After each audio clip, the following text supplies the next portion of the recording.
નમસ્કાર, GS news 24/7 માં આપનું સ્વાગત છે। હવે જોઈએ આજના સમાચાર। વેજલકા ગામે યુજીવીસીએલની ઘોર બેદરકારીના કારણે એક ગાયે જીવ ગુમાવવાનો વારો આવ્યો। આજરોજ અમદાવાદ જિલ્લાના ધોળકા તાલુકાના વેજલકા ગામે વેજલકાથી કેસરગઢ જવાના રસ્તા ઉપર વીજ વાયરો બિલકુલ નીચે 4 થી 5 ફૂટના અંતરે લબડતા હોવાથી આજે વેજલકા ગામે એક નિર્દોષ પશુને પોતાનો જીવ ગુમાવવાનો વારો આવ્યો છે। તો આ પશુની જગ્યાએ કોઈ માણસ હોત તો? યુજીવીસીએલના અધિકારીઓને વારંવાર રજૂઆતો કરવામાં આવતી હોય છતાં કોટ વીજ તંત્ર જાણે ઘોર નિંદ્રામાં હોય તેવું લાગી રહ્યું છે।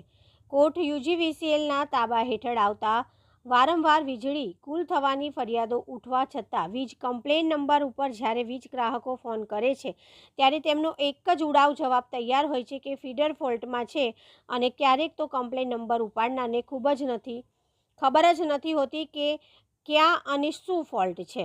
અમોએ ગુજરાત સિક્યોર ન્યૂઝના તંત્રી તરીકે યુજીવીસીએલના અધિકારી શ્રી ગામિત સાહેબ અનેકોવાર ટેલિફોનિક રજૂઆત કરી છે। અમારા ગામ જવારસથી વેજલકા જવાના રસ્તા ભૂંભલી 11 કેવી થાંભલા નંબર 346 ઉપર 2 થી 3 વીજળીના થાંભલા આડા થઈ ગયેલા છે, જે સત્વરે ઊભા નહીં કરવામાં આવે તો કોઈ મોટી જાનહાનિનો બનાવ બની શકે છે, જેનું અમારી પાસે ટેલિફોનિક વાતચીતનું મોબાઈલ રેકોર્ડિંગ પુરાવા રૂપે ઉપલબ્ધ છે।